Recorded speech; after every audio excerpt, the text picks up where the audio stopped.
कल के लेक्चर में हम वहाँ थे कि कंटिन्यूस चार्ज का सेंटर ऑफ चार्ज कैसे निकाला जाता है, और मैंने आपको रिंग वाला एक क्वेश्चन करने के लिए दिया था। अगर वहाँ धूप लगे तो कहीं और बैठ जाओ, आगे आ जाओ इधर से घूम के। सुनिए, हम कंटिन्यूस चार्जेस वाले सिस्टम पे थे कि अगर कंटिन्यूस चार्ज सिस्टम आता है तो मैंने एक रिंग का एग्जांपल दिया था आपको करने के लिए, और आंसर भी बताया था 2r/π। एक्चुअली वो आंसर +1 से है, जो सेंटर ऑफ मास की लोकेशन होती है वही सेंटर ऑफ चार्ज की। क्या आपको याद आया या घर जाके देखा है कि एक रिंग का, सेमी रिंग का सेंटर ऑफ मास 2r/π ऊपर होता है? नहीं, अब भी नहीं देखा। कल तो मैंने चलो वैसे पूछ लिया था, अब तो देखना चाहिए। किस किस ने देखा है कि हाँ ये सब था? पक्का मिल गया 2r/π। तो डिस्क का कितने पे होता है? तो ये क्या बिल्कुल उस पर एक ही पॉइंट देख के आ गए? डिस्क का होता है 4r/3π। अरे ये चीज़ें हमें याद रखनी है, बार बार हम डेराइव नहीं करेंगे। जो रिजल्ट वहाँ था वही यहाँ है। जैसे मैं एक बार ये रिंग वाला आपको करके दिखाता हूँ। इसमें यूँ था कि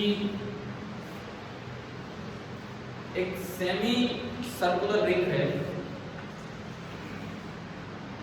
यह हमने मान लिया origin for locating the position of centre of charge. ये एक्स एक्सिस और ये Y axis, origin X axis Y axis, ठीक है। एलिमेंट मानने का तरीका मैंने बताया था कि आप यहां से किसी थीटा एंगल पे चले जाओ। रेडियस हमने माना था इसका कितना, r। आप यहां से किसी थीटा एंगल पे चले जाओ, थोड़ा और आगे जाओ, थोड़ा कितना d थीटा। पहली बात आप जब एलिमेंट मानने लगे तो इसके कोऑर्डिनेट लिखने थे, इसका x कोऑर्डिनेट, इसका y कोऑर्डिनेट। फिर थोड़ा और आगे जाना है, मैंने इसके x और y कोऑर्डिनेट लिख के दिखाए थे आपको। ये r है तो ये r cos थीटा और ये r sin थीटा। तो जहां आप एलिमेंट मान रहे हैं उसका x कोऑर्डिनेट तो है r cos थीटा और उसका y कोऑर्डिनेट है r sin थीटा, ठीक है। पूरी रिंग पे चार्ज हमने क्यों माना था कि लीनियर चार्ज डेंसिटी मानी थी लैम्डा। लीनियर चार्ज डेंसिटी कुछ भी लेके आप स्टार्ट कर सकते हो। लीनियर चार्ज डेंसिटी आपने मान ली लैम्डा। तो ये जो छोटी सी लेंथ बनेगी, ये एंगल आपका बना d थीटा। तो भैया लेंथ कितनी बनी बताओ? rd theta. समझ आया? लेंथ आपकी बनी rd थीटा। यूनिट लेंथ पे चार्ज है लैम्डा, तो rd थीटा लेंथ पे चार्ज कितना होगा? Lambda into rd theta. मेरे पास dq आ गया, मेरे पास dq आ गया लैम्डा इंटू rd थीटा। तो यहाँ तक समझ आया? उसके बाद x coordinate of centre of charge. अच्छा, थीटा की जो लिमिट है वो हमें यहाँ दिख रही है कि बिल्कुल स्टार्टिंग में तो थीटा 0 इनिशियल वैल्यू, और लास्ट में जब आप यहाँ पहुँचेंगे तो थीटा फाइनल कितना हो जाएगा? पाई। समझ आया? ठीक है। X coordinate of centre of charge, integral क्या फॉर्मूला था? X D Q upon integral D. चलो एक बार ये स्टार्ट करते हैं। इंटीग्रल एक्स, एक्स ये है एलिमेंट का एक्स कोऑर्डिनेट, तो जो एक्स आपका है r cos थीटा। यहाँ जाओ जी आगे, खाली x आपका होगा r cos थीटा। क्लियर? तो ये आपने इसमें रखा r cos थीटा। कल का लेक्चर आपने अटेंड कर लिया था? नहीं। वैसे तो देखो, मैं जब भी कोई सेंड हो तो मैं आपके ग्रुप पे डेली सेंड कर रहा हूँ। हो सके तो एक बार उस पर नजर डाल दिया करो कि क्या हो लेक्चर क्या पढ़ा है। r cos theta into dq कितना है? Lambda into r into D theta divided by dq, again dq lambda into r into D. समझ आ गया? देखें क्या क्या कांस्टेंट है।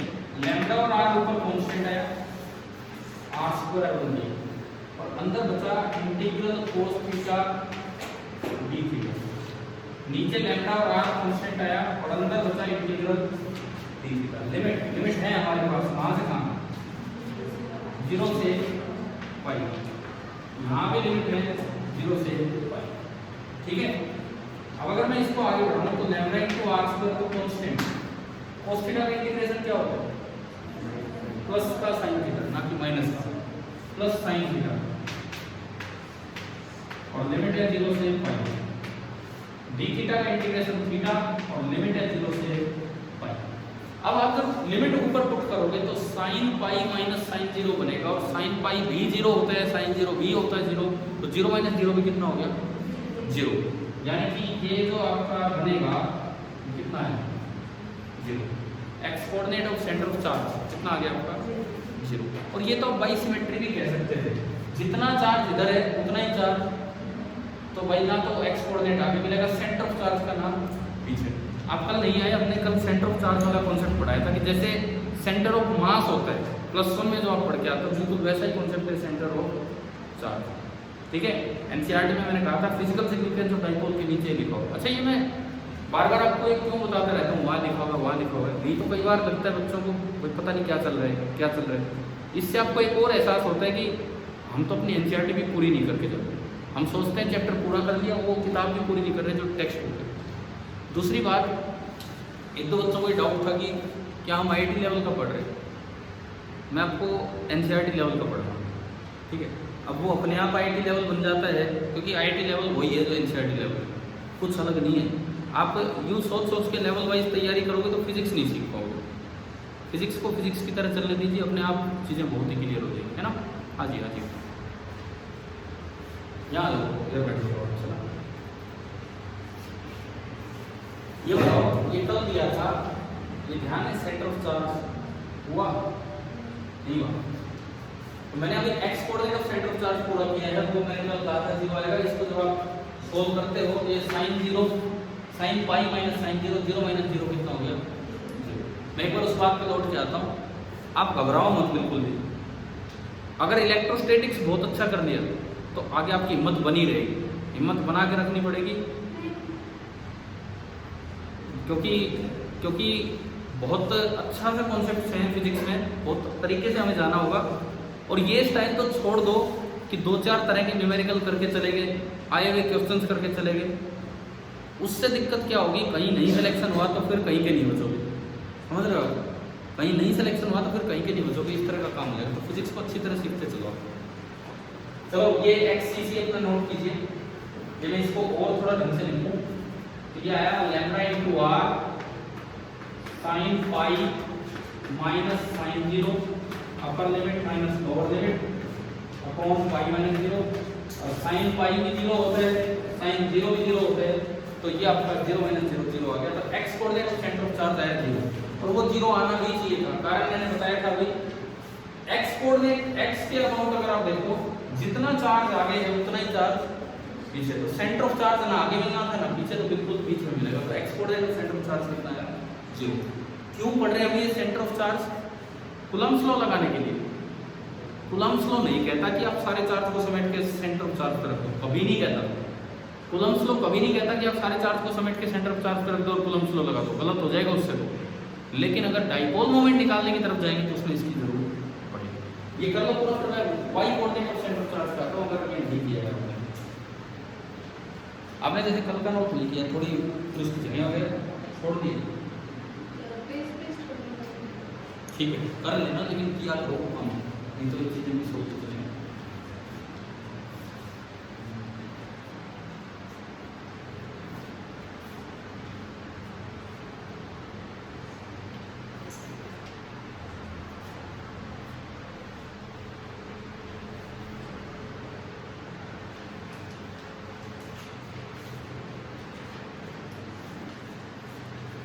कल से टाइम नहीं रहेगा, ये तो वैसे ही बहुत इलीगल टाइम है।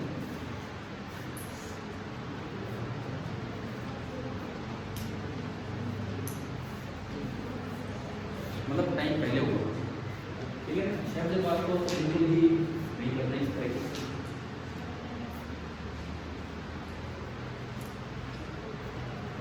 तो आप लोग स्कूल से कब फ्री हो गए, कब पूरा जो आपकी स्कूल की क्लासेस रोज थोड़ी होता होगा, 5 से 6 चले जाना उससे पहले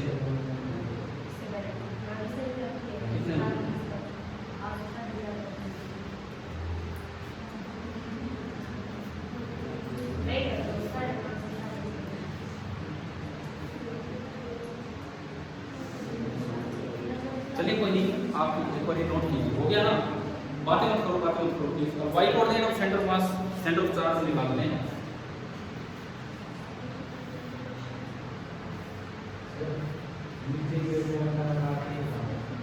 ये कहीं जाओ, ये कहाँ से आया या कहाँ गया? कहीं गया क्या मतलब हमें दूसरे दो। चक्कर ये है कि ऊपर क्या बन रहा है, 0 बन रहा है, तुमने और कुछ देखना नहीं पड़ा। ठीक है, आइए कह तो सही रहे, इनका बस थोड़ा बताने का तरीका अलग था, इन्होंने सवाल की तरह पूछ कर बता दिया, नहीं तो ये यूँ कहना चाह रहे कि नीचे एक चीज मिस कर दिया, लैम्डा इनटू आर। 0 आ गया ना, ये समझ आ गया। अब y coordinate of centre of charge, किस किस बच्चे का आंसर आया 2r/π? एक, बस पूरी क्लास में एक। देखिए यहीं पे बदलाव होगा, इसी में चेंज करते चलेंगे। YCC, CC मतलब centre of charge, integral y dq upon integral dq। y coordinate कितना है, जहां आपने एलिमेंट माना उसको।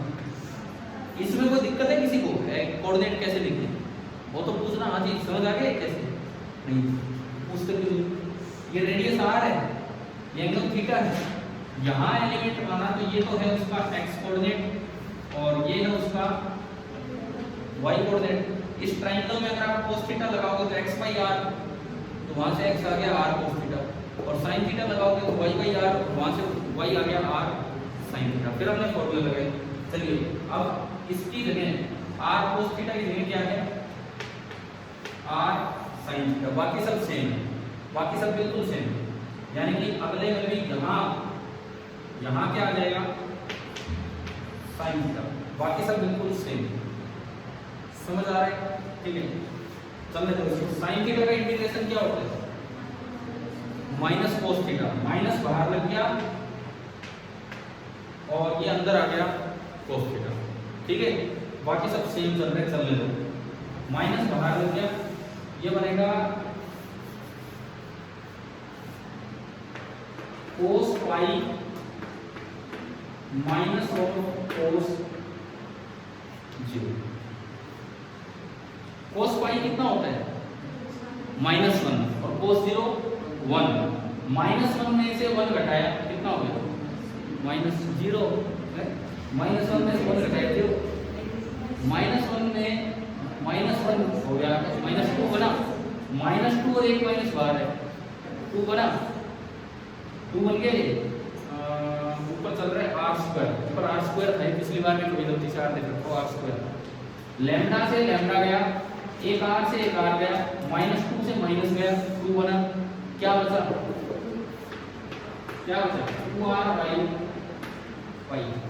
2r/π। समझ आया?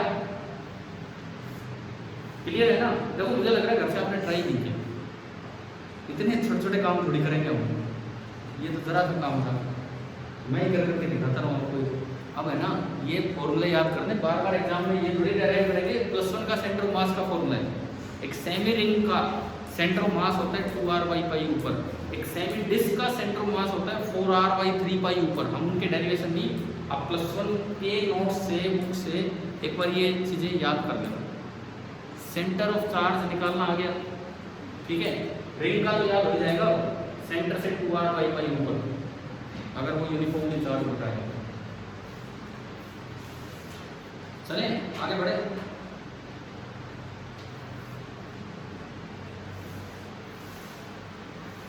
बेटा तो हो गया,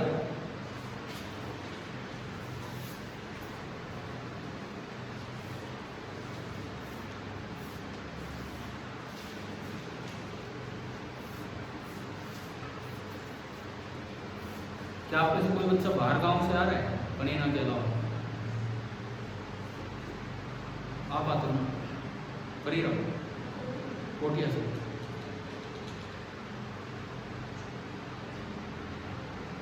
सुबह पॉसिबल है आना? नहीं, चलने दो, बढ़िया। चल नहीं सकता नहीं टाइम, आप समझते तो नहीं, चल ही नहीं सकता ये। आज 1-2 किलोमीटर वापस हो गया स्कूटी लेके, और अपनी स्कूटी खड़ी करके आओ और फिर पैदल आ जाओ।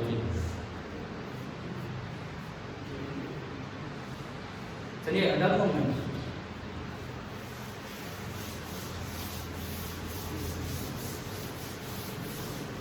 देखो हमने सेंटर ऑफ मास निकाल लिया, सेंटर ऑफ चार्ज निकाल लिया। सेंटर ऑफ चार्ज बिल्कुल वैसे ही है जैसे सेंटर ऑफ मास है। ये क्यों निकाले हम?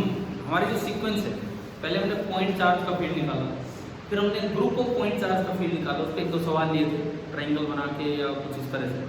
फिर आप गए सेंटर ऑफ चार्ज पे। चलो मैं ग्रुप ऑफ पॉइंट चार्ज पे एक और सवाल लेता हूँ, क्योंकि हमने अभी तक मैक्सिमा मिनिमा का यूज नहीं किया।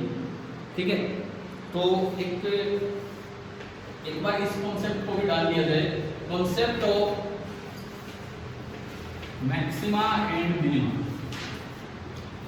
इसका यूज कर लेते हैं एक क्वेश्चन में, और फिर इसके बाद हम ये सेंटर ऑफ चार्ज वाली बात को आगे बढ़ाएंगे। Concept of maxima and minima.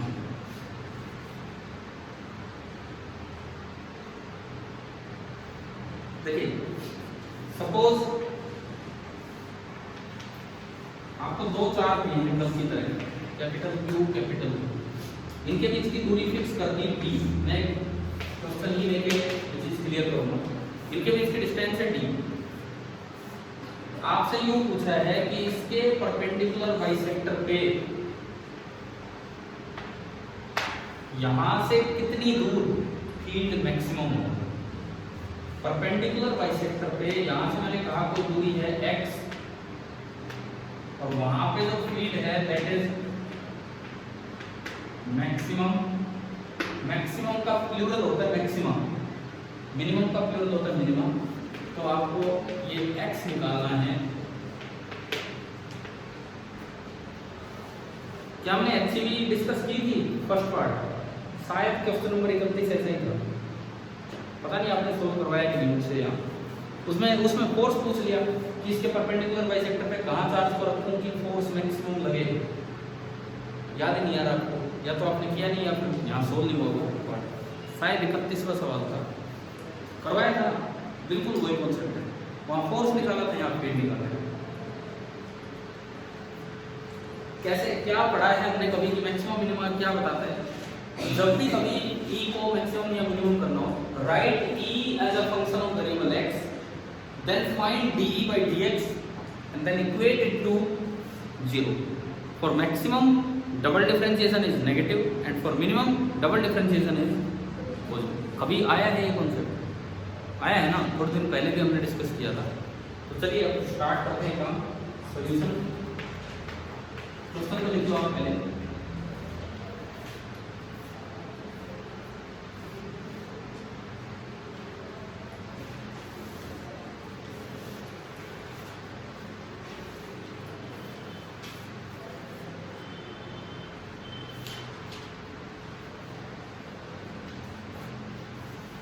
अब मुझे ये बताओ, ये दूरी कितनी?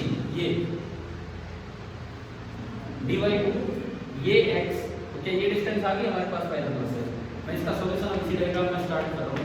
आप चाहो तो अपना दोबारा बना सकते हो कि सॉल्यूशन हम स्टार्ट कर रहे हैं। x निकालना। सबसे पहले मैं किसी भी x के रूप में e को लिखूंगा। इसकी वजह से ये जो डिस्टेंस होगी that is under root d/2 का होल स्क्वायर, मतलब d²/4 plus x², d²/4 plus x²। आई बात समझ? और इसकी वजह से जो फील्ड होगा रेडियली आउटवर्ड होगा, रेडियली आउटवर्ड। और ये E1 by Coulomb's law this is given by k into ये चार्ज q डिवाइडेड बाय इसका स्क्वायर, और इसका स्क्वायर करोगे तो d²/4 प्लस x²। आ गया है ना? सिमिलरली तो दूसरा होगा वो भी इतना ही होगा, सेम दूरी और सेम ये होगा। तो जो E2 आपका बनेगा वो भी kq/d²/4 प्लस x²। सबसे पहले तो मैं E निकाल रहा हूँ as a function of x। सबसे पहले मैं E निकाल रहा हूँ as a function of x, और फिर डिफरेंशिएशन करके इसे 0 करके मैक्सिमम या मिनिमम निकाला जाता है।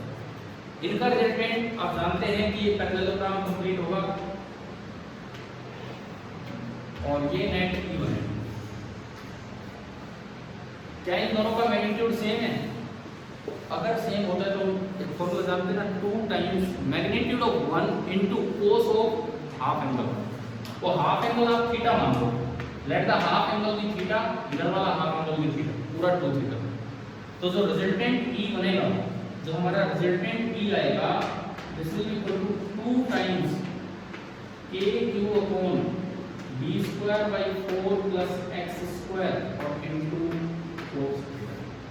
इसमें कोई डाउट है किसी कैसे है? अगर डाउट हो ना तो यहीं से डायरेक्ट दिखता है।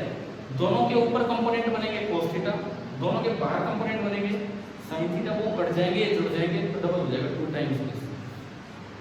ठीक है, हमने वैल्यू रखो इसमें, cos थीटा अंदर लिया हुआ है ट्रायंगल में, ये थीटा है तो ये भी थीटा है। cos थीटा कितना होगा इस ट्रायंगल में? बेस कितना? x upon hypotenuse, cos theta x upon under root d square by 4 plus x square, और d square by 4 plus x square की एक पावर पहले है और अंडर रूट मतलब हाफ पावर और आने वाली है, तो नीचे कितनी पावर हो जाएगी? 3/2 और ऊपर एक x, तो यानी कि मेरा E आ गया 2kqx upon d square by 4 plus x square की पावर 3/2। बता देना अगर नहीं समझ में आए तो जरूर बताना। मैंने क्या किया है, cos थीटा देखा है यहाँ से, और cos थीटा अगर मैं लिखता हूँ तो cos थीटा मेरा बनता है बेस मतलब ये x अपॉन हाइपोटेन्यूज हो, और वो है d square by 4 plus x square का अंडर रूट मतलब पावर हाफ। जब आप यहाँ पुट करेंगे तो नीचे पावर हाफ और 1 जोड़ के 3/2, तो मेरे पास आ गया E as a function of x। मेरे पास आ गया E as a function of x। ठीक है,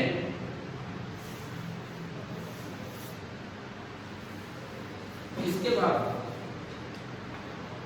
और मैक्सिमा और मिनिमा, मैक्सिमा हो चाहे मिनिमा हो,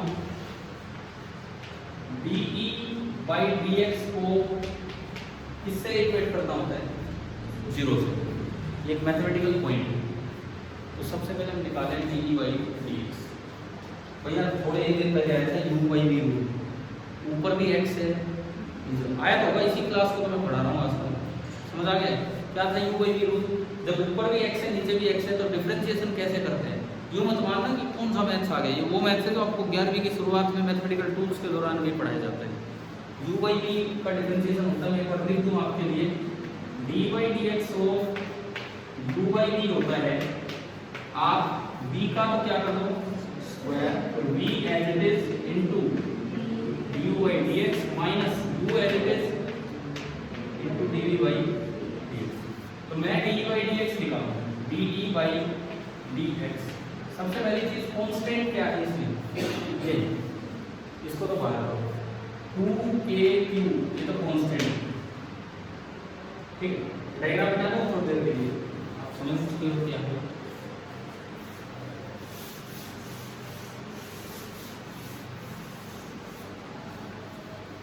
q बाहर आ गया, सबसे नीचे v का स्क्वायर, v ये है आपका पूरा, इसका स्क्वायर करोगे, इसका स्क्वायर करोगे तो पावर 3 रह जाएगी, d square by 4 plus x square की पावर 3। क्लियर? फिर v एज इट इज, पूरा v एज इट इज ऊपर आएगा, d square by 4 plus x square power 3/2 ऊपर आ गया, into du by dx।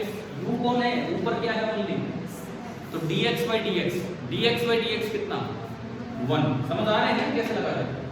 Minus u as it is, x as it is, क्योंकि 2kq तो constant पहली बार निकाल लिया, इनटू डिफरेंशिएशन ऑफ v।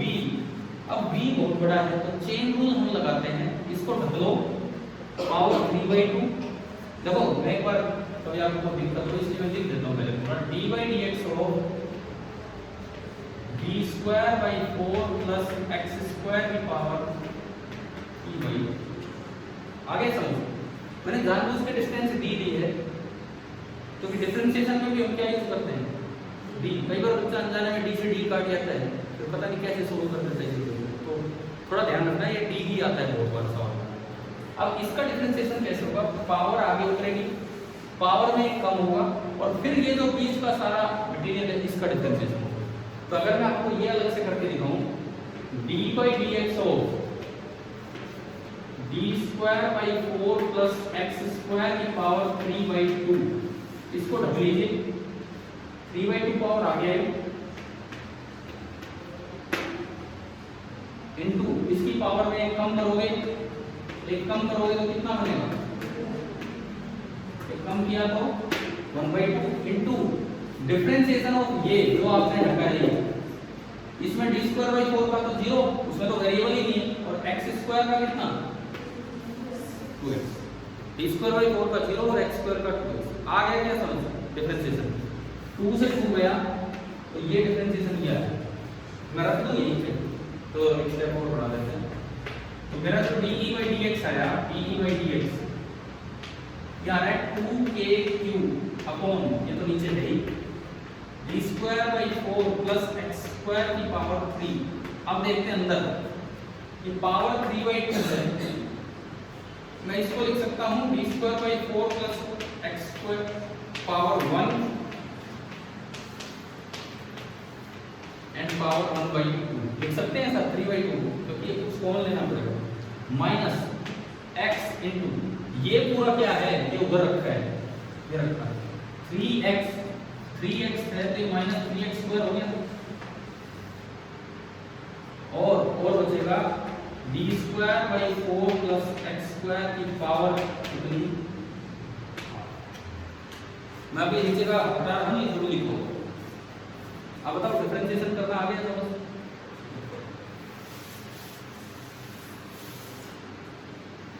वो भी मैं हटा रहा हूं, उधर बाहर अलग डिफरेंशिएशन करके दिखाया था, या इसमें से बताओ ऊपर क्या कॉमन आ रहा है?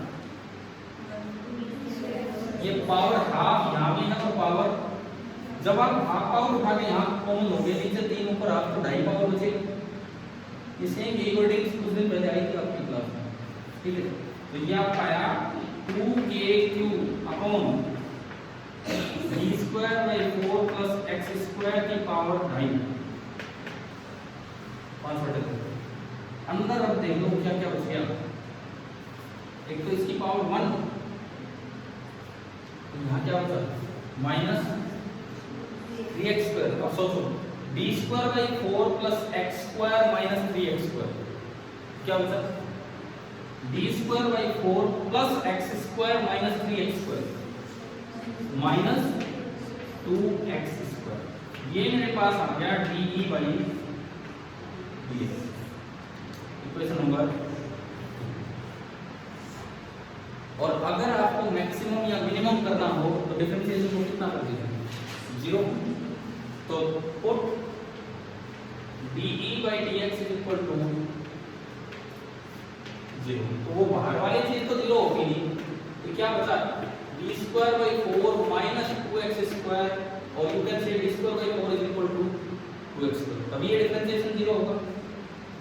क्लियर? यहां से x² कितना आ गया d²/8, और x कितना आ गया d/√8, यानी कि अगर आप परपेंडिकुलर बाइसेक्टर पे इतनी दूर चले जाओगे तो वहां फिर मैक्सिमम होगा। अब मैं डबल डिफरेंशिएशन पे क्यों नहीं गया, क्योंकि मैक्सिमम के साथ साथ वहां क्या हो सकता था, मिनिमम भी तो हो सकता था। आप सवाल में देखो क्या पूछा है, क्वेश्चन में क्या पूछा है, मैक्सिमम। क्या 2 पॉइंट आए हैं कि 1 पॉइंट आया है?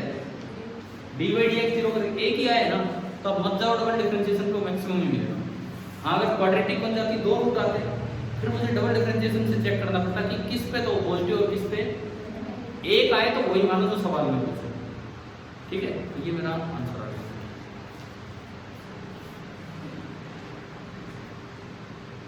मतलब अगर एक क्यू चार्ज रखा है, दूसरा क्यू चार्ज रखा है, उसके परपेंडिकुलर बाइसेक्टर पे पूछे फील्ड कहाँ मैक्सिमम है, उनके बीच की दूरी अगर d है तो कितनी दूर मैक्सिमम होगा, d/2।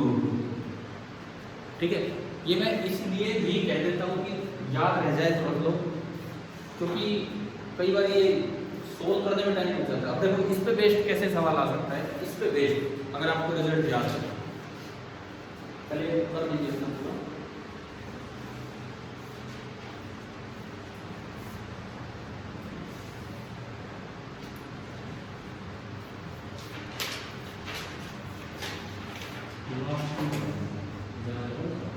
कल हो गया था सब बच्चों ना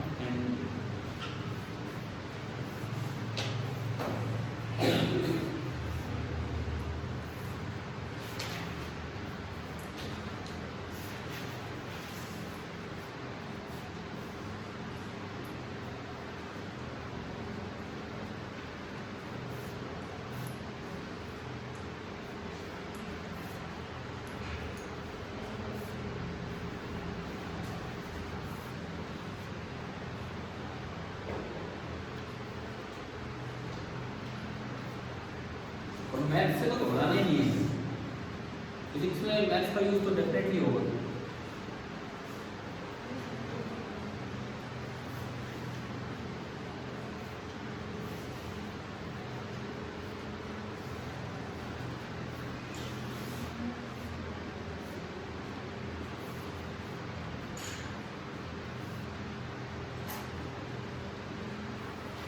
अगर यहाँ x की दो वैल्यू आ जाती बाई चांस अलग अलग, तो फिर क्या करते सुनो dy/dx का जो भी फॉर्मेट बना एक बार दोबारा x के रेस्पेक्ट में डिफरेंशिएट करते, फिर उसे जीरो नहीं करना, x की पहली वैल्यू इसमें पुट करते, देखते हो डबल डिफरेंशिएशन पॉजिटिव है कि नहीं। पॉजिटिव होता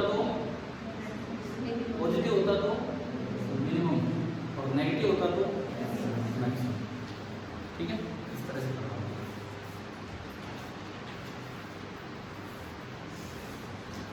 चलें भी आगे बढ़ते हैं। हो गया ना? अब दिख रहे हो?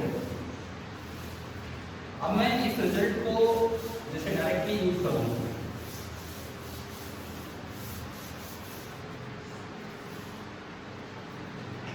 मान लीजिए सवाल इस तरह से आ जाए,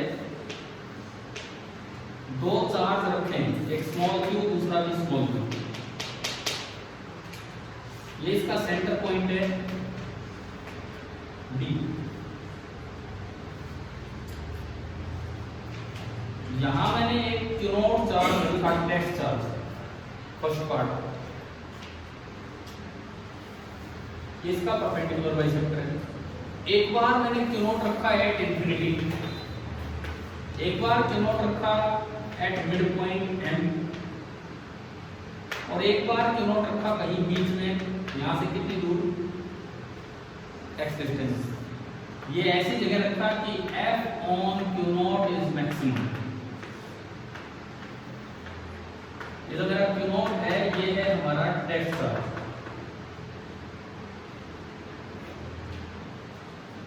देखो ये दो सोर्स चार्ज दे दिया आपको, फिक्स है, ये फिक्स है दो सोर्स चार्ज। इसकी परपेंडिकुलर बाइसेक्टर पे मैंने तीन जगह q नॉट रखा, एक बार मिड पॉइंट पे, एक बार बहुत दूर, बहुत ही दूर वेरी फार अवे, और एक बार ऐसी जगह रखा जहां पे फोर्स क्या है उस पे मैक्सिमम। ये पोजीशन A, ये पोजीशन B, ये position C। First part find f on q not at A, second part find f on q not at B, third part find x। ये हमारे तीन सवाल होंगे।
फर्स्ट पार्ट बताओ।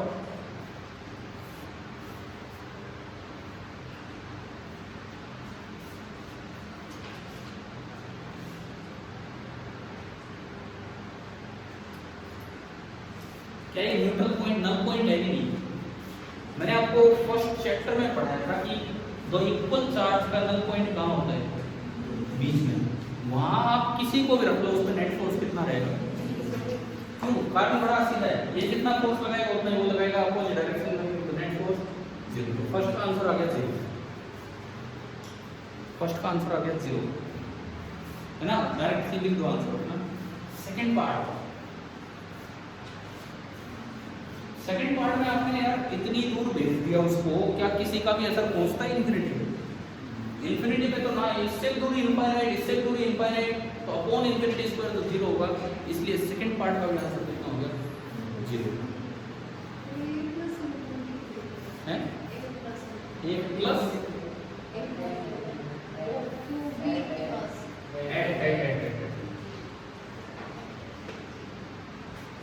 At infinity बना दें, एट इंफिनिटी मतलब ये बहुत दूर है तो कोई फोर्स पहुंच ही नहीं पाएगा। समझ आ गया है ना सभी? समझ आ गया? अब देखो, अब मैं आपको समझा रहा हूँ कि इसमें क्या होगा। यहाँ फोर्स कितना था? जीरो। वहां भी फोर्स कितना है? इसका मतलब बीच में फोर्स बढ़ा होगा। जब आप यहाँ लाओगे तो जीरो नहीं होगा, ये भी धक्का मारेगा, ये भी धक्का मारेगा, जुड़ के ऊपर, यानी ये फोर्स जीरो से बढ़ा होगा, कहीं मैक्सिमम हुआ होगा और फिर क्या कम हुआ होगा, है ना? फिर दोबारा जीरो। तो थर्ड पार्ट में पूछ लिया कि एक्स बताओ कितनी दूर रखूं यहाँ से कि फोर्स क्या हो जाए? मैक्सिमम।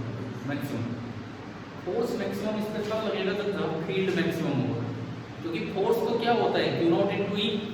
अगर यहाँ फील्ड E है तो उस पर जो फोर्स लगेगा वो तो Q इंटू ई होना है, क्योंकि E की डेफिनेशन थी F बाई Q, तो फोर्स होगा Q इंटू ई। तो फोर्स मैक्सिमम वहाँ होगा जहाँ E मैक्सिमम होगा। अभी अभी आप करके आए थे, E कहाँ मैक्सिमम होगा? कितनी दूरी पे? D by 2√2। मैं इसके चार ऑप्शन देता हूँ, चौथे के। A option D, B option D by 2√2, C option D by √2 and D option 2√2D।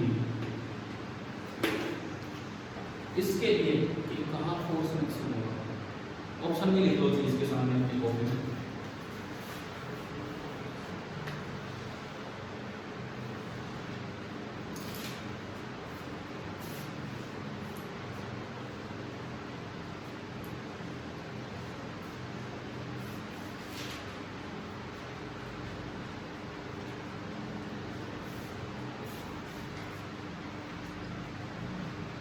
अभी किया था पिछला सवाल अर्षित, कहाँ होगा अर्षित?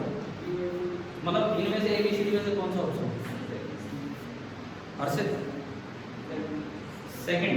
कितने बच्चे कह रहे हैं सेकंड ऑप्शन? गलत तो आप लोग हो, लेकिन ये तो बता दो कौन कौन कह रहे हैं सेकंड।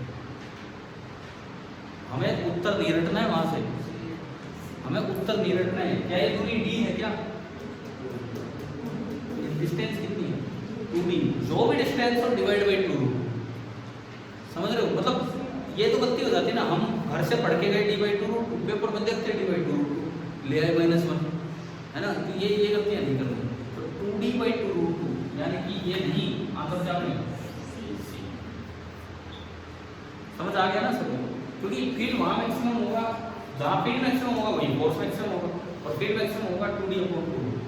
मेरा ऑप्शन देने का पर्पज ये था कि गलती की पहचान में आ जाए कि आप क्या गलती कर जाते हैं। ठीक है, ग्रुप ऑफ पॉइंट चार्ज वाला काम समझ में है, किस तरह से उसमें मैक्सिमम मिनिमम का भी यूज हो सकता है। क्लियर है ना? तो ये बीच में मैक्सिमम ही क्यों है? क्योंकि यहाँ 0 वहाँ 0, तो बीच में फोर्स बढ़ा होगा और फिर कम होगा। ठीक है, अब मैं आऊँ अपने डाइपोल वाले काम पे। कल से 20 बार नाम ले लिया डाइपोल डाइपोल डाइपोल में, सेंटर ऑफ चार्ज पढ़ाता हूँ डाइपोल के लिए। वो है क्या डाइपोल, वो तो हम समझें। तो नेक्स्ट टॉपिक हमारा है इलेक्ट्रिक डाइपोल। ये कई होते हैं, देखो मोनोपोल पढ़ लिया मोनोपोल, मोनोपोल पढ़ लिया क्या हमने? पढ़ लिया। अरे एक सिंगल चार्ज जो होता है ना, उसको क्या बोल देते हैं? मोनोपोल। ठीक है, सिंगल चार्ज जो होते हैं मोनोपोल। एक दिन पता नहीं मेरे घर वालों ने बताया नील की डब्बी लानी थी, मैं तो भूल गया नाम भी क्या बोला। इन्होंने ऐसा नाम बताया, मैं वहाँ जाके यूँ सोच रहा हूँ मोनोपोल होता है कि डाइपोल होता है, क्वाड्रपोल, और उसका नाम पता नहीं क्या टीनोपोल था कि क्या था। मेरे तो दिमाग से निकल गया, फोन लेके नहीं गया, दोबारा आना पड़ा भाई कौन सी डब्बी लगी, क्योंकि पोल तो यही चलते हैं सारे दिमाग में। मोनोपोल हम पढ़ चुके हैं, जो पॉइंट चार्ज होता है अकेला चार्ज, उसको क्या बोलते हैं? मोनोपोल। अब आ रहा है डाइपोल, फिर आएगा क्वाड्रपोल, उससे आगे हम नहीं जाएंगे, ऑक्टापोल नहीं जाएंगे, इतना आगे नहीं जाना। Monopole, dipole, क्वाड्रपोल। मोनोपोल पढ़ दिया, अब हम आ रहे हैं डाइपोल। मैं फिर से कहता हूँ एनसीईआरटी से बाहर नहीं जा रहे। डाइपोल अच्छे से दे रखा है, क्वाड्रपोल एक्सरसाइज में दे रखा है, तो वो सारा कुछ हमें कवर करना होगा, ठीक है। Next topic electric dipole.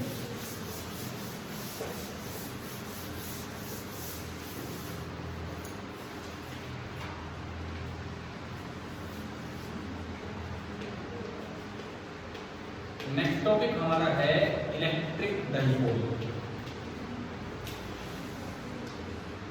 अब इसमें सेंटर ऑफ चार्ज का कैसे यूज होगा वो थोड़ी देर बाद, आज नहीं तो कल, लेकिन पहले ये समझे कि ये इलेक्ट्रिक डाइपोल क्या है।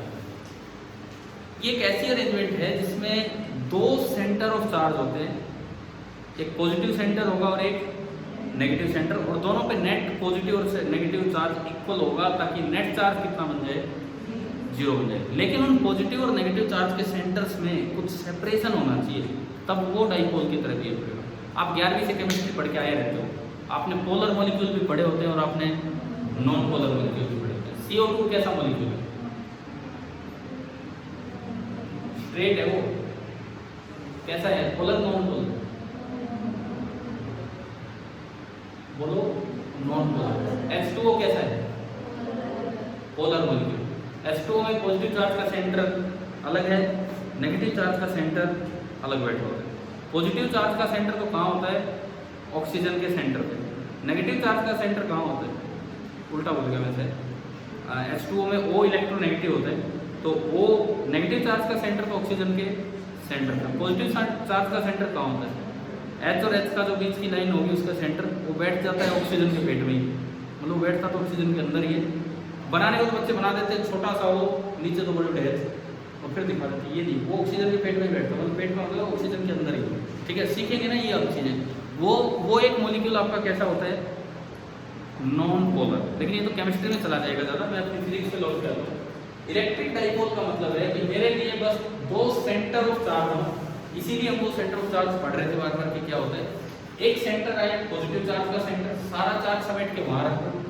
एक सेंटर आए नेगेटिव चार्ज का सेंटर, सारा चार्ज समेट के आप वहाँ रख दीजिए। और इन दोनों के बीच की सेपरेशन को बाई कन्वेंशन अक्सर किससे रिप्रेजेंट किया जाता है? 2A से। इस व्यवस्था को, इस अरेंजमेंट को क्या नाम दिया जाता है? Electric dipole. ये जो अरेंजमेंट है इसको बोलते हैं इलेक्ट्रिक डाइपोल। कौन कौन बच्चा ये जान चुका है, पढ़ चुका है?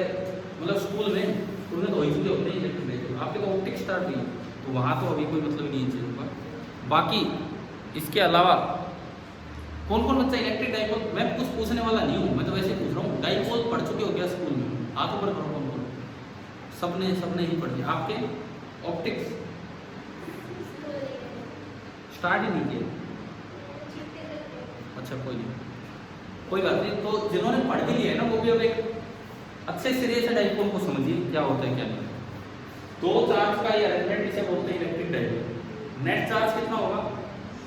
0, क्योंकि इक्वल एंड अपोजिट चार्ज है। लेकिन उन सेंटर्स के बीच में सेपरेशन होना चाहिए। सेंटर कैसे निकालते कल हमने सीखा। डाइपोल अगर आप इस तरह से लिख पाए, तो एक टर्म डिफाइन होती है डाइपोल मोमेंट। मूवमेंट नहीं, मोमेंट। डाइपोल मोमेंट क्या मतलब होता है उसका? उसको सिंबल देते हैं हम P। ये एक वेक्टर क्वांटिटी है, electric dipole moment P vector quantity है। तो जो इसकी डायरेक्शन होती है, डायरेक्शन होता है इसकी, इस वेक्टर की माइनस से प्लस की तरफ या प्लस से माइनस की तरफ। जब आप केमिस्ट्री में कभी H2O मॉलिक्यूल बनाओगे ना, ऐसा बनेगा बड़ा सा O, दिखने में O नहीं, O मॉलिक्यूल बनाए मैंने, और दो छोटे छोटे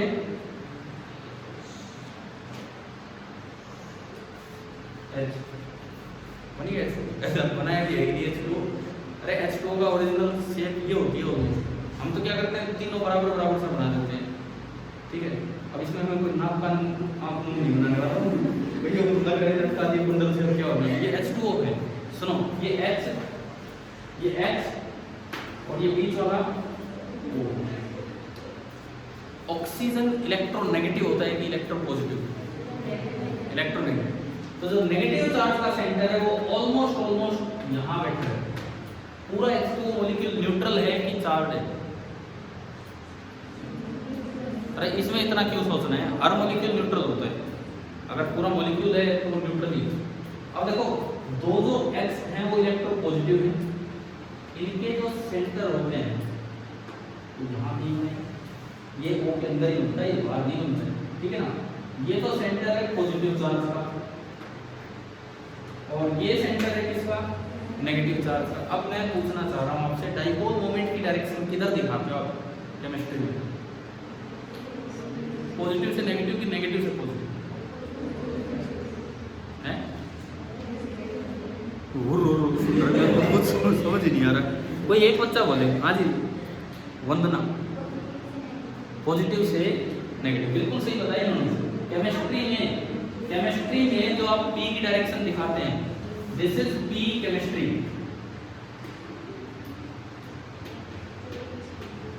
केमिस्ट्री की अपनी कन्वेंशन है कि डाइपोल मोमेंट की डायरेक्शन लेनी है पॉजिटिव टू नेगेटिव, लेकिन फिजिक्स में उल्टी कन्वेंशन है। फिजिक्स में डायरेक्शन किधर से किधर मानी जाती है? नेगेटिव से positive. This is P physics. तो हम तो फिजिक्स पढ़ रहे हैं, तो हमारे लिए डाइपोल की डायरेक्शन ये बनेगी। हमारे लिए डाइपोल की जो डायरेक्शन है वो ये बनेगी माइनस से प्लस की तरफ, इस तरह से माइनस से प्लस की तरफ। क्लियर? दूसरी बात, इसका मैग्नीट्यूड, भाई डायरेक्शन तो होगी from negative charge to positive charge, ये तो होगी इसकी डायरेक्शन। अब बात आती है मैग्नीट्यूड, मोड ऑफ पी। अगर इस सेंस में आपने डाइपोल दिखा रखा है, इस तरह से आपने डाइपोल दिखा रखा है, तो मोड ऑफ पी क्या होता है? भाई इनमें से कोई चार्ज उठाओ, Q into separation between them, उन दोनों के बीच का सेपरेशन कितना? Q इनटू, इसकी यूनिट क्या होगी? P की। SI unit of dipole moment. Dipole moment मतलब डाइपोल कितना स्ट्रॉन्ग है, कितना स्ट्रॉन्ग डाइपोल है ये बताने वाला। मैं आपको एक काम दे रहा हूँ, आप H2O मॉलिक्यूल का वो थी केमिस्ट्री और फिजिक्स और डायरेक्शन अपोजिट है, ये आपका होमवर्क है, आपकी एनसीईआरटी टेक्स्ट बुक इसमें फिजिक्स वाली में मिल जाएगा चैप्टर 2 में कि H2O मॉलिक्यूल का पी कितना चाहिए, एक्सरसाइज में मिले चाहिए, थ्योरी में मिले, ठीक है, ये आप लिखते रहोगे। अब यूनिट बताओ आप, SI यूनिट ऑफ पी क्या बना?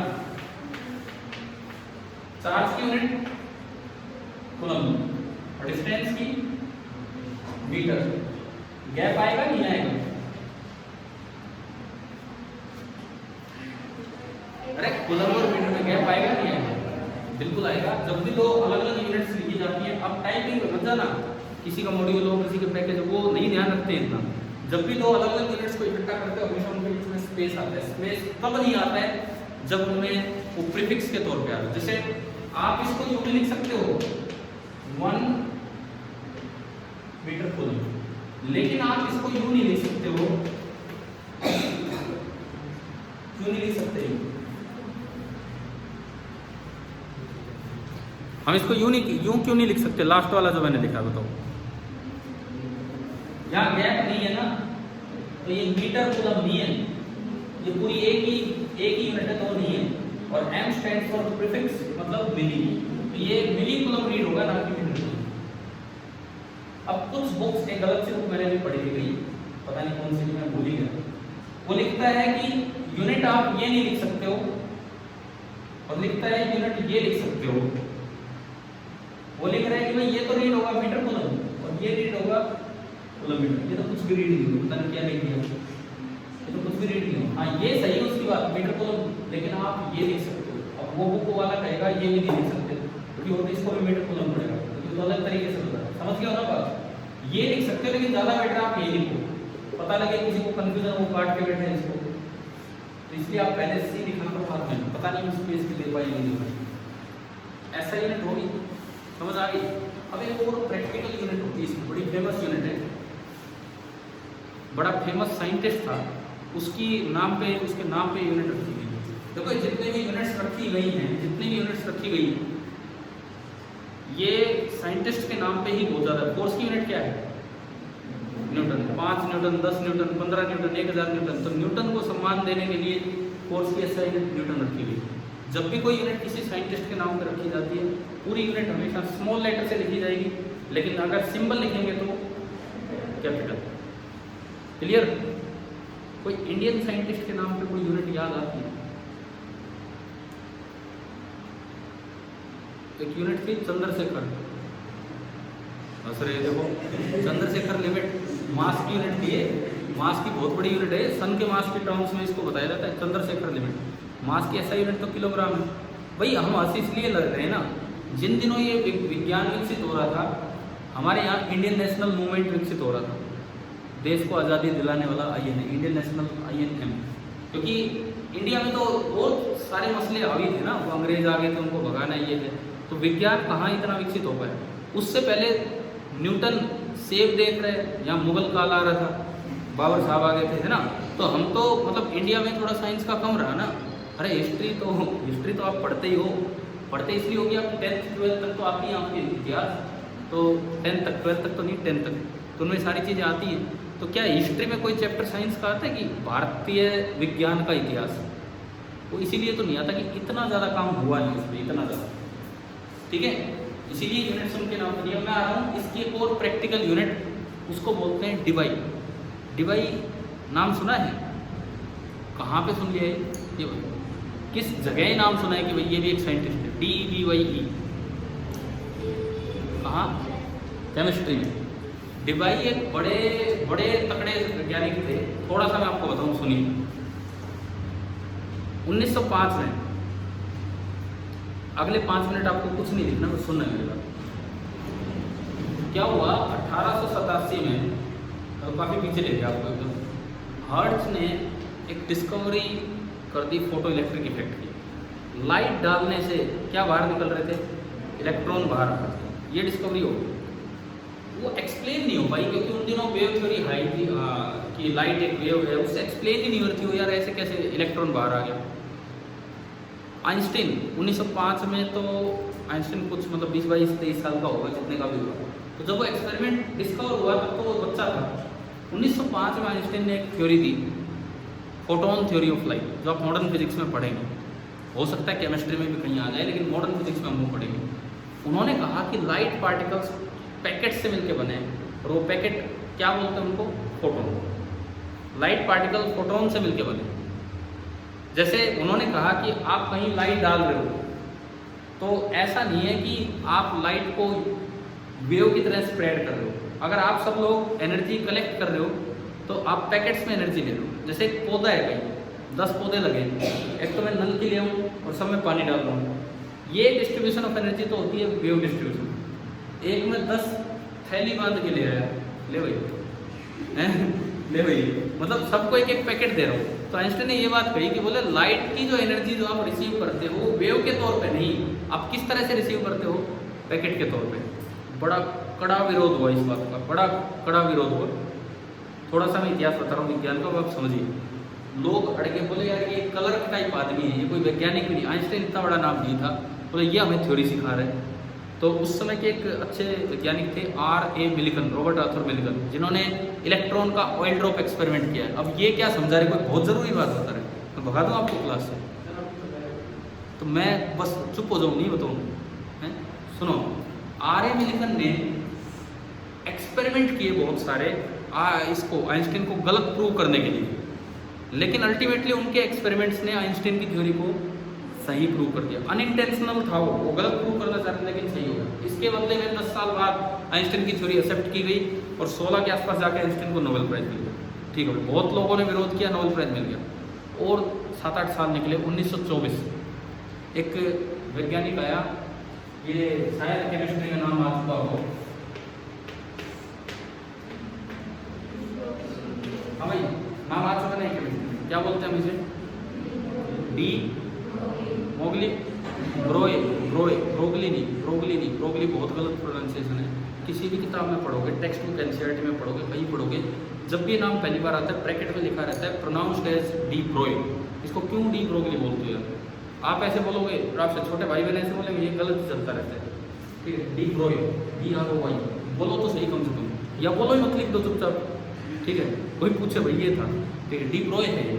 इनका पूरा नाम था, सुना होगा, Victor de Broglie, Louis Victor de Broglie, prince Louis Victor de Broglie, ये नाम था इनका।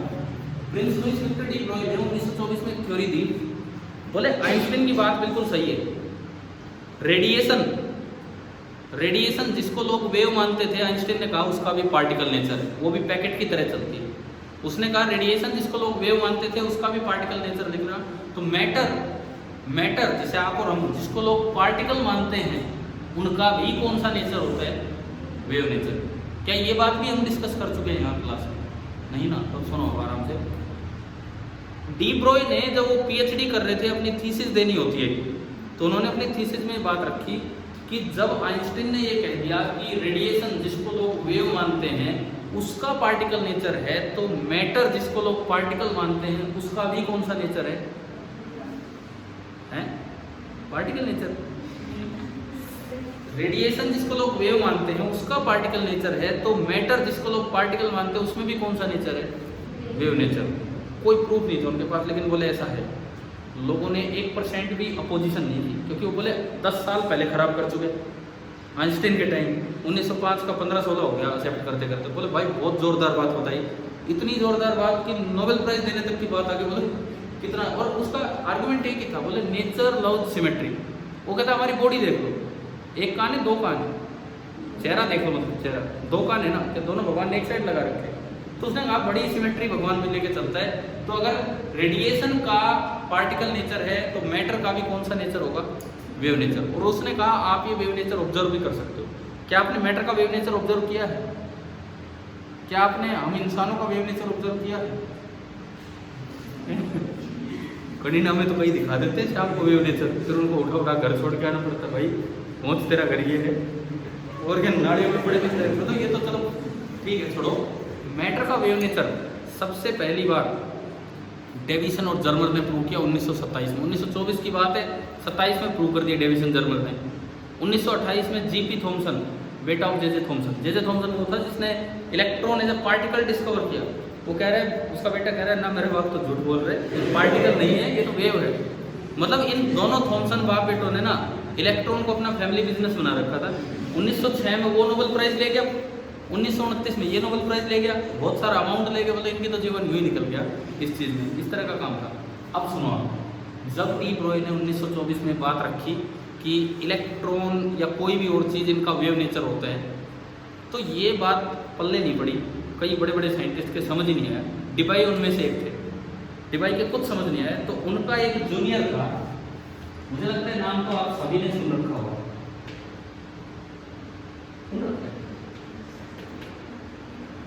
केमिस्ट्री वाले कई बार पढ़ा देते हैं श्रोडिंगर इक्वेशन, सुन रखा है ना? इसके नाम के आगे वो के आगे ई आता है कि नहीं? अगर ई गायब होते तो 2 बिंदु लगानी पड़ती, पता नहीं भाई इनका तरीका होगा। आप इसको यूं भी लिख सकते हो, कोई बच्चा यहाँ ऐसा ना करे नाम में हो के आगे ई आ रहा होता, आगे से ई गायब 2 बिंदु, वो नहीं, वो अपनी इंग्लिश में नहीं है। मतलब जो भी था, इन्होंने एक बड़ी खतरनाक सी इक्वेशन दी वेव फंक्शन की टर्म्स में। क्यों दी? डिबाई के समझ ही नहीं आया कि डी ब्रोई ने क्या कहा है। डी ब्रोई ये इसने क्या थ्योरी दी है, डिबाई के समझ नहीं आया। बाद में डिबाई ने एक्सेप्ट किया, मेरे समझ नहीं आया इसलिए मैंने अपने जूनियर को ये काम दिया था। उस समय तो उसने जूनियर को थोप दिया, बोला भाई मेरे पास टाइम ये, तू ये करके लाई, बताइए क्या है। और श्रोडिंगर इतना ज़्यादा लीन हो गया उस काम में, इतना ज़्यादा लीन हो गया कि उसने एक नई इक्वेशन ही निकाल दी, नई श्रोडिंगर मैकेनिक्स चला दी, क्वांटम मैकेनिक्स। मतलब डी ब्रोई ने बस एक शुरुआत की थी, असली काम तो श्रोडिंगर ने कर रखा उसमें। श्रोडिंगर वेव इक्वेशन पढ़ी है कभी, केमिस्ट्री में आई है, वेव फंक्शन। और ये वेव फंक्शन का सिंबल ये होता है साइन, त्रिशूल की तरह।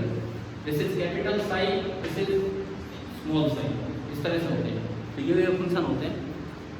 अब मैं आता हूँ यहाँ, ये नाम आया डिबाई। डिबाई एक बड़ा फेमस नाम था। देखो ये बातें मैंने बता दी थी, ये याद रह सकती है थोड़ी बहुत, ये रखा करो यार दिमाग में। ये क्या चीज़ है, ये कहीं ना कहीं तो पता ही होना चाहिए हमें, तभी तो साइंस का पता लगे कि कैसे कैसे साइंस आगे गई। ये वो दौर है, मैं बता रहा हूँ 1905 1926 1919 में हो रहा है जलियांवाला कांड यहाँ, वहाँ लोग ये थ्योरी बना रहे हैं। तो समझ गए ना, हमारे तो साइंटिस्ट इसलिए इन्वॉल्व नहीं हो पाए ना इन चीज़ों में, क्योंकि वो तो उधर उलझे रहे। अब सुनो, नहीं तो हो सकता है महात्मा गांधी के क्या पता अगर वो साइंस लाइन में होते तो क्या पता बहुत बड़े साइंटिस्ट बन जाते, क्योंकि एक बड़ा कैपेबल इंसान था जिसने देश आज़ाद करवा दिया, तो पता नहीं वहाँ भी जा सकता। अब डिवाइस किस डाइपोल को बोलते हैं, किसके डाइपोल मोमेंट को? अब यहाँ लिखो practical unit of dipole moment, practical unit of dipole moment.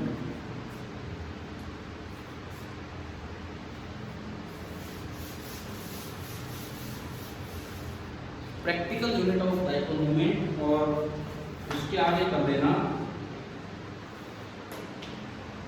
1 divide symbol capital D. अच्छा, किस डाइपोल के डाइपोल मोमेंट को डिवाइड बोलते हैं वो भी सुनिए आप। एक ऐसा डाइपोल जिसमें पॉजिटिव और नेगेटिव चार्ज का सेंटर एक दूसरे से कितनी दूर हो, 1 एंगस्ट्रॉम। एंगस्ट्रॉम कितना होता है? 10⁻⁻10 मीटर। एक पॉजिटिव चार्ज रखा हो 10⁻⁻10 फ्रैंकलिन। फ्रैंकलिन पढ़ा था कभी हमने स्टार्टिंग में यूनिट, ESU या स्टेट कूलम को। और नेगेटिव चार्ज बिल्कुल इसका अपोजिट, -10⁻⁻10 फ्रैंकलिन। तो इस डाइपोल के डाइपोल मोमेंट को क्या बोला जाता है? 1 डिवाइड। इस डाइपोल के डाइपोल मोमेंट को बोला जाता है 1 डिवाइड। अब आपका एक और होमवर्क है कि आपको एक डिवाइड में कितने किलोमीटर हैं ये निकाल के लाना है। एक डिवाइड में कितने, क्योंकि मैंने आपको पढ़ाया हुआ है फ्रैंकलिन को कूलम में कैसे कन्वर्ट करते हैं, एंगस्ट्रॉम का मैंने बताई थी। तो आप ये काम करके लाओगे। 2 काम ये ना इससे, एक तो H2O मॉलिक्यूल का डाइपोल मोमेंट कितना होता है, और एक ये कन्वर्जन। ठीक है, सेंटर ऑफ चार्ज का यूज कल स्टार्टिंग से हो जाएगा जिस भी तरीके से।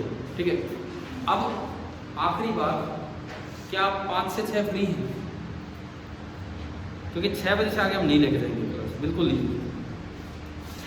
हाँ भाई, लास्ट क्लास कितने बजे हो जाती है? 5 से 6 डेली, 5 से 6 दिन की होती है, 5 से 6 डेली।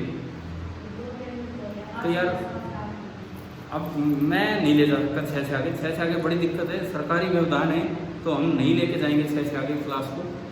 तो आगे से जो आपका क्लास टाइमिंग रहेगा 5 से 6 होगा, और जो बच्चे मैथ्स पढ़ते हैं उनका फिर उससे भी पहले कर देंगे 4 से 5। ठीक है, कल संडे है, कल के टाइमिंग आपके ग्रुप पे सेंड कर देंगे। सबने ज्वाइन कर रखा है ना, तो उसमें देख लेना। ठीक है।